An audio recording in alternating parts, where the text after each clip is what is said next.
Our lesson today is on the age of contact, 1519 to 1689. The wave of exploration that began with Columbus's voyage in 1492 didn't take long to reach the land that is now Texas. Spain's conquest of the Americas began on a series of islands in what is now the Caribbean Sea. New colonial cities on those islands soon became hubs for exploration of the mainland. By 1519, exploration had turned to conquest in what is now Mexico when Hernan Cortez landed at or on the Yucatan Peninsula, then pushed inland to the Aztec capital of Tenochtitlan. To the north, on the Gulf Coast, the focus remained on exploration. A 1519 expedition by Pineda sailed west from Florida toward Mexico, mapping the coastline as they traveled. That map, which is still in existence, shows a long and curving coastline that we can recognize even today. It's the first map showing the land that became Texas. There's no evidence that the Pineda expedition came ashore in Texas, although it's likely they stopped somewhere along the coast to restock their supplies of food and water. A later group of explorers gets credit for the first people from the Old World to set foot on the Texas shore. They were survivors of a failed expedition to colonize Florida, shipwrecked in November of 1528 on the Texas coast after fleeing Florida in makeshift boats. Some 80 men wrecked on a barrier island, perhaps present-day Galveston. The group included a Moorish slave named Estevanico, the first African to enter what is now Texas. But the most well-known is Cabeza de Vaca. For 8 years, he traveled throughout Texas and the Southwest, living sometimes as a trader and sometimes as a slave.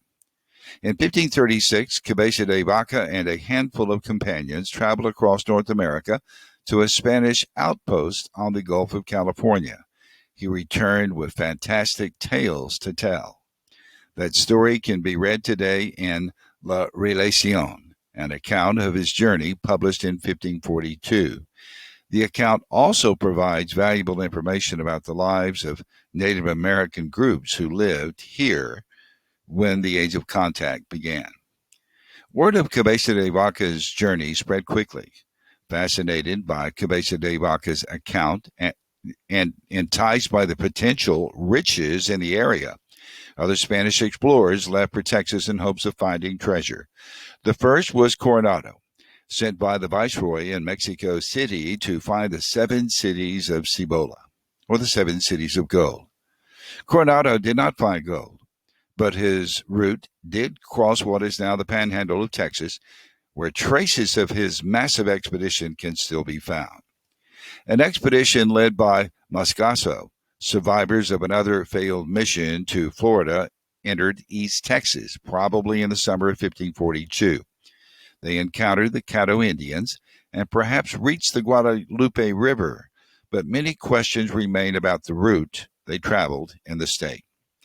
In 1598, another Spanish explorer, Juan de Onate, crossed the Rio Grande near present-day El Paso.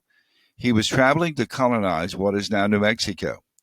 An inscription carved into a stone there offers a powerful reminder of those early European explorers and of the change they brought when they came. Many Spanish explorers came to the region in search of wealth and treasure, but no one found the abundant treasure they sought. By the mid-1500s, the Spanish government's interest had begun to wane, and by the end of the century, large expeditions to Texas had come to an end. But the Spanish weren't the only power with an interest in the Americas.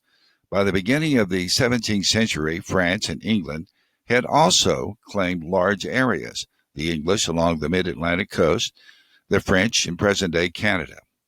The French explorer La Salle set out for the northern coast of the Gulf of Mexico, which had already been claimed by Spain. He left France in 1684 with the intention of establishing a French fort at the mouth of the Mississippi River. But La Salle's expedition strayed far from its original course and landed at present-day Matagorda Bay, Texas. He lost 2 ships in the bay, including the La Salle. That ship's remains were discovered and excavated in modern times, providing artifacts and a wealth of information that we can study today. And you can see the label at the Bob Bullock Museum in Austin.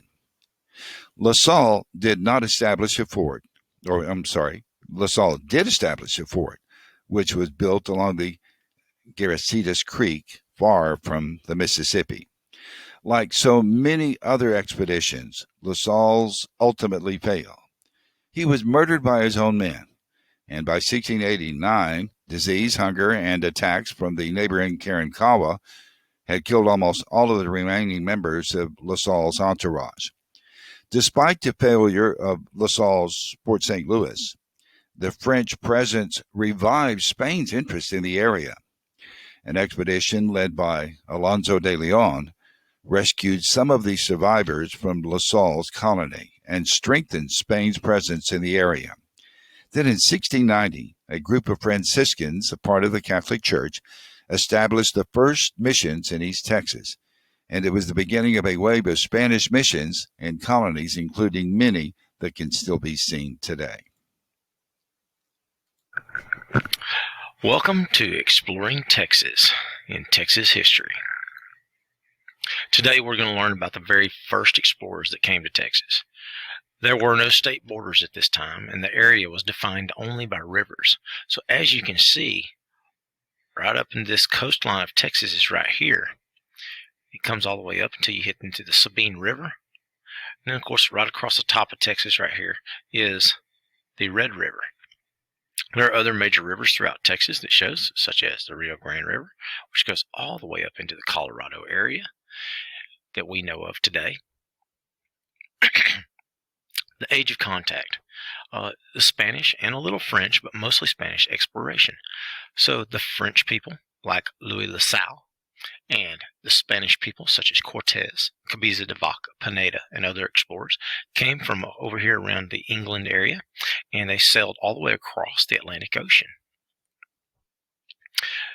Both Spain and France are credited for contributing many maps and charts of the land that they explored.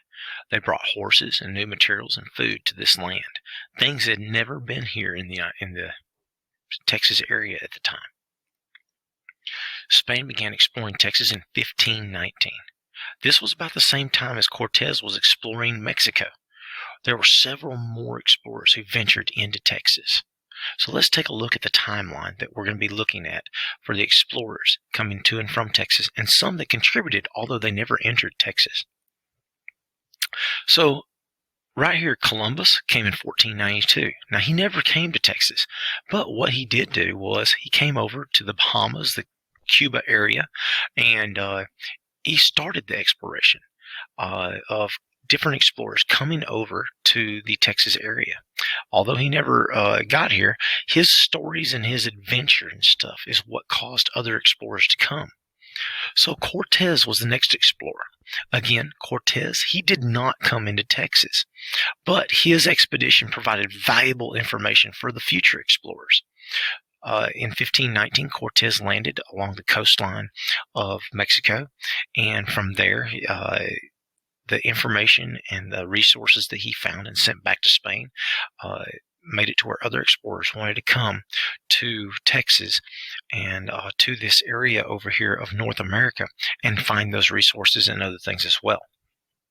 De Soto was another guy that never came into Texas, but there were some people that were within his exploring party that ended up getting here. We'll talk about those here in a little bit. Now, these explorers right here were explorers that actually did come into Texas, and they either found something or maybe they were unsuccessful or something like that. We're going to talk about each one of those individually here in a little bit. The first one that came to Texas, he only came along the coastline of Texas. His name was Pineda. Cabeza de Vaca, Estevanicio, Coronado, Moscaso, and La Salle. These explorers came between the years of 1519 and 1684. The powers to be were Spain, France, and England. These were the big three countries in Europe that were competing for land everywhere. They sent people over here for three reasons: God, gold, and glory. These were what we call the 3 Gs. They came for God because people also wanted to share or spread their faith.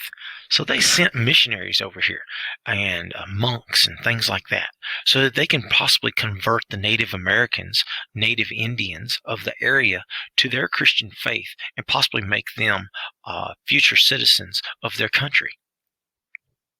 They came for gold because at this time explorers were searching for gold. And once they began to explore the New World, they thought they would find lots and lots of gold. Sometimes they didn't find anything. Other times they found other resources like silver. But gold was the main thing. They came over here to find that gold. And finally, glory. Well, what is glory? They wanted glory for their country, glory for themselves. Some of these guys came over here, and just because they found something, they took it back. They took it back to make a name for their own country or even for themselves. When they had lots of glory, they were kind of popular, so they came for glory. Now, Christopher Columbus, he never did set foot over here, but he did come in 1492. And the old saying goes, Christopher Columbus sailed the ocean blue in 1492. And he is actually an Italian that sailed for Spain, and he came all the way across the Atlantic Ocean. He came in down here through the Dominican Republic, Cuba, and the Bahamas. And that's where he found what he thought were Indians from India. That's why he called them Indians. He thought he was in India, but he wasn't. So then he sailed on back all the way to Spain, took back maybe possibly some of what he thought was an Indian and gold and other things that he found. And that right there is what sparked more explorers coming over here.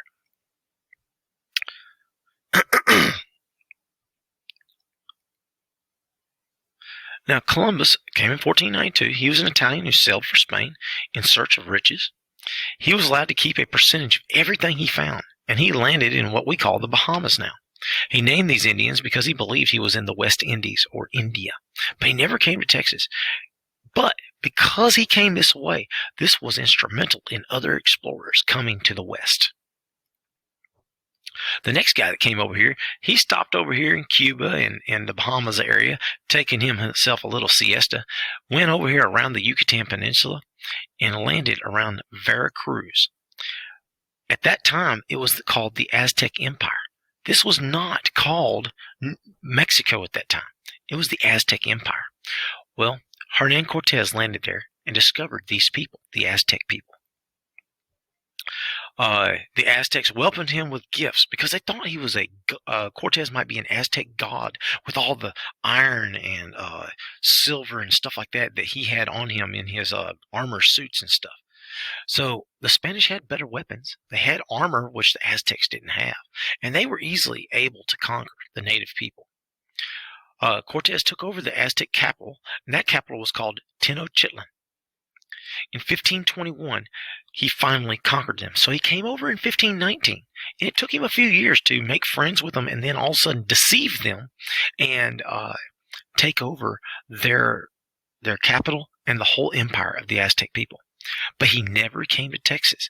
However, the gold that he found and him conquering these people and everything, that inspired other explorers to come after him. The next guy came. It was Captain Alonso Alvarez de Pineda. For short, we just call him Pineda. Now, Pineda came in, and he came in over here in the Jamaica area, went around Cuba, and instead of going across over here towards where Cortez was, he decided to go north, and he came in at the tip of Florida. And he went around the tip of Florida, came over here, Mississippi area, Alabama, went by the mouth of the Mississippi and Louisiana, and he stopped in over here around where Corpus Christi is along the Texas coastline. And this guy made maps of the whole Texas coastline. Now, he didn't arrive in Mexico until 1519, about the same time, maybe a little bit later in the year than what Cortez did. But what he did, he sailed along the Gulf of Mexico, all along the Gulf of Mexico seashore, and he showed that Texas was part of a land that stretched unbroken from Mexico all the way to Florida. His biggest contribution was these maps that he created of this coastline. So Pineda is known for making maps of the coastline. Now, after him came this guy named Alvar Nunez Cabeza de Vaca in 1528. Now, we just call him de Vaca, or Cabeza de Vaca. He came in around the Dominican Republic, in through the Bahamas, Cuba, Jamaica, and all in through there. He followed the same path that Pineda did, because Pineda had taken those maps back and shown the Spanish king over in Spain what all he had found in these maps that he had made. And he went all the way around in through here. Cabeza de Vaca did, and stopped off in the Galveston area of Texas coastline. Now, Cabeza de Vaca was part of this Narvaez expedition, the guy named Narvaez, and they wrecked. And he was captured and became a slave to the Cohilican tribe. He escaped from them and was mistaken for a shaman by the Karankawas. And he lived with the Karankawas for many, many years, about 7 or 8 years. He performed surgery on the Native Americans by removing an arrowhead and was treated as an honored guest by the Karankawa people. He traveled on to Mexico before returning to Spain, and he wrote a book about his travels. His book was called Relacion. His book made people curious about the buffalo that they had never seen over in Europe. These buffalo were native to the Americas. And the Native Americans, he told about them, and he also told about gold. Well, later on, this guy named Estevanicio came along, and he also came in around the year of 1538, so about 10 years after Cabeza de Vaca. He was the first known African in the United States. He was a slave who had traveled with Cabeza de Vaca, and he was ordered by the king to guide a group led by another guy named Marcos de Niza. Now, de Niza, he was kind of a chicken, and he didn't want to go all the way, so he turned around and went back. But Estevanicio, he claimed he found the 7 cities of gold, but he was finally killed by Indians. So then came along Coronado. Coronado came in 1541. He brought over 1,000 men to try to conquer Cibola. Cibola is the 7 cities of gold. He found no gold, no silver or jewels in Cibola. He sent his men west toward the Grand Canyon. He headed east and crossed the Texas Panhandle and marveled at the Palo Duro canyons along the Texas Great Plains. An Indian they called El Toro sent them east to look for treasure called Quivara. After finding nothing, Coronado ordered his men to kill El Turco. He returned to Mexico in 1542 and reported this land offered nothing whatsoever. Now, the next guys that came in from Spain and stuff were De Soto and Moscaso. These 2 guys came in around the Florida area on the Gulf Coast side. This other side right over here is the Atlantic Coast side. So he came in on the Gulf Coast side, and he decided to go exploring on land instead of by the ocean. And he went on land all up in through Georgia, South Carolina, Tennessee, and Kentucky. And he came on back down through Mississippi. And right when he gets way over into the northern part of Arkansas, and he comes down to the Mississippi River, well, De Soto, he died. Moscaso took over. And Moscaso ended up coming on even further and making his way into Texas. This was about 1542. So De Soto didn't make it into Texas, but Moscaso continued De Soto's expedition and made it into Texas. So they came from the east of Texas, and De Soto died before entering Texas. Moscaso continued and entered into East Texas. Moscaso actually discovered petroleum, but didn't realize what it was worth at that time. And he did spend some time with the Caddo Indians, and they were very friendly towards him before he turned around and went back along the same route he came out, and he returned to Spain. So the next guy we've already learned about in a video presentation. This was Robert Cavalier Soler de La Salle. La Salle was the first French guy to come in. He was trying to find the mouth of the Mississippi, and he missed it and ended up in Texas. He ended up making a fort named Fort St. Louis. This was located on Garcetas Creek in the Matagorda Bay of the Texas coastline. His men took mutiny on him and killed him. And Fort St. Louis ended up getting attacked by all the Karankawa Indians in that area. So the French were unable to successfully colonize Texas. However, guess what? This made the Spanish guys say, uh-oh, we better get some missions over there. And they started coming over to Texas and building their missions in Texas so that they can get more people over here and make sure the French did not come into Texas again. Now, his ship named La Belle sank in the Matagorda Bay. So the impact of the explorers on Texas, well, they came over here for three reasons: God, gold, and glory.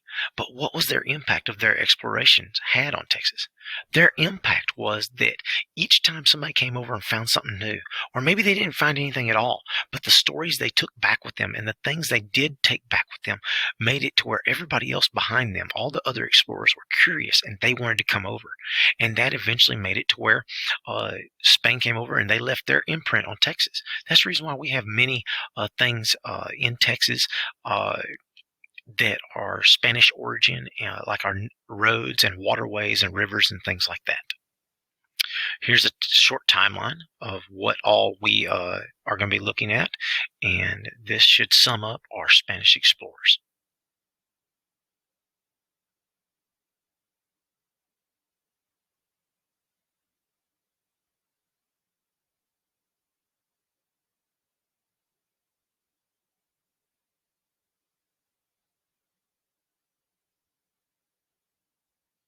Getting started in the New World. After Columbus found the New World, even if it was by accident, a wave of explorers went out under the Spanish flag. Off to find riches and glory, these explorers and conquistadors found and conquered much of the New World. After conquering the native people, a system had to be set up for how the land and the people will be ruled and profited off of.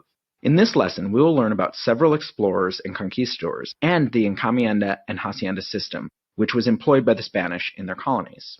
First explorers. Christopher Columbus was the first European to discover the New World. Others had possibly been there, but it was Columbus' expedition that set off the age of discovery in the Americas. Columbus was actually from Genoa, which today is a part of Italy, but he was funded by and sailed under the Spanish flag. Amerigo Vespucci was also born in Italy, but he eventually became a Spanish citizen. You might notice what his biggest legacy in the New World is. His name. You see, it was Vespucci who realized that the Americas were in fact not in Asia. A very well-educated man, he figured out the Earth's circumference at the equator within about 50 miles of accuracy. It was this information that helped him realize he was far from Asia.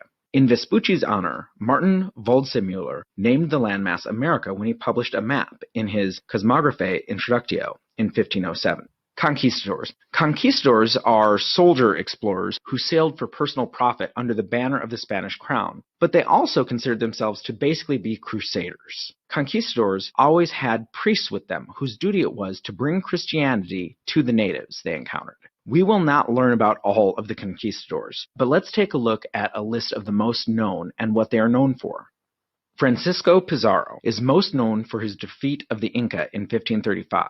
Pizarro basically took down this great empire with about 150 men. Many factors led to this easy defeat. A mix of deception on Pizarro's part, arrogance on Atahualpa's, the Incan leader's part, and the fact that the Inca had just encountered their own civil war. Vasco Núñez de Balboa. He came from a poor Spanish family, but he rose to be famous for being the first European to cross Panama and actually see the Pacific Ocean in 1513. When he climbed a peak alone on the expedition, he saw the great water mass and claimed it for Spain. That's right, he claimed the whole thing for Spain. Juan Ponce de Leon is most famous for searching for and possibly finding the Fountain of Youth. Of course, fame and fact are not the same thing. It was published after his death that this was the reason for his exploration. What we know as more dependable information is that he was the first European to step foot in Florida. So he is the first of the Age of Discovery in 1513 to step on what is today U.S. soil. So even if Ponce de Leon didn't find the Fountain of Youth, he did make modern spring break and snowbirds possible.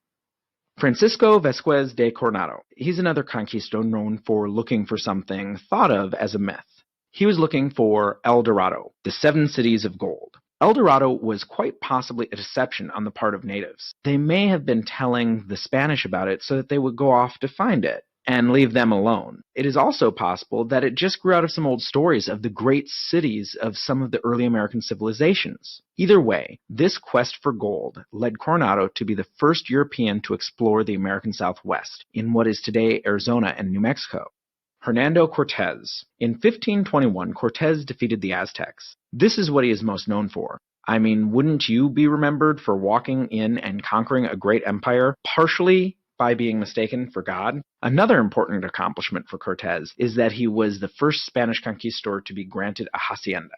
So, encomiendas and haciendas. Well, conquered people and colonies need a system of management. In the Spanish colonies, that system was made up of the encomienda system and the hacienda. What is a hacienda? The hacienda was the Spanish equivalent of a plantation. A hacienda was a large land grant to a conquistador. In 1529, Hernando Cortez was granted the first hacienda in the New World. The head of a hacienda was called the patron. Peasants, or peones, worked land that belonged to the patron. The campesinos worked small holdings and owed a portion to the patron. Okay, so what is an encomienda? The encomienda system is what provides the labor for the hacienda. You see, Cortez was also granted an encomienda. The encomienda was made up of the people who lived on his granted hacienda. These people would now work for Cortez. Ferdinand and Isabella mandated that it was the responsibility of the person granted the encomienda to compensate their subjects, protect them, educate them in the Christian faith, and make sure the people could live off the land. This, of course, often did not happen. How was the encomienda system designed? It was much like a caste system designed to subjugate the lower class. At the top were the peninsulares. They were the Spanish in control. Second class, below the peninsulares, were the Creoles. They were of pure Spanish blood, but were born in the colonies rather than in Spain. They couldn't hold the same status as peninsulares, but they could inherit the land of their parents if they were peninsulares. Third class was made up of two groups. First, the mestizos. They were of mixed blood, the children of a peninsulares and a native Indian. Because they had some Spanish blood, they were considered above any native. Mulattoes were also of mixed blood, but with African slaves. The third class rarely ever mixed with Creoles or peninsulares. They took a slightly higher place in society because they were not purely slave. These were the working class people of the society, mainly in small towns and communities. The lowest group was captured Aztec, native Indian tribes, and slaves from Africa, used for labor with essentially no rights. Under the encomienda system, labor was to be treated fairly, with shelter, food, and living supplies. Spain wanted to reduce any chance of overthrow by a rebellious group. So, in recap, many conquistadors followed Columbus after his discovery of the New World. America was named after Amerigo Vespucci. The hacienda was a land grant from the Spanish crown, usually given to a conquistador. The encomienda system granted people as labor to those who were granted land in the Spanish colonies.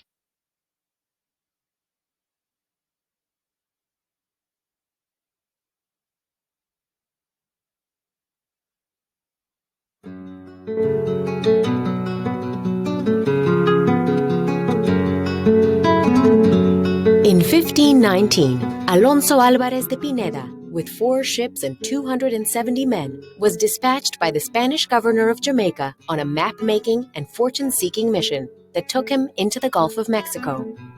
There, he became the first European to lay eyes on Texas, and he claimed it on behalf of his king. Other Spanish adventurers and fortune-seekers followed, including Cabeza de Vaca and Coronado, who landed on the coast at different intervals and scouted inward, encountering a vast frontier and diverse cultures. Spain, however, had very little success taming the land and subjugating its residents, so they employed the two-part strategy that had succeeded in Mexico. 1. Establish missions to convert Native Americans to Catholicism, and 2. Protect the missions with well-armed presidios. The hope was that the new converts would then become loyal subjects of the crown, and their lands would become a civilized and profitable colony of Spain.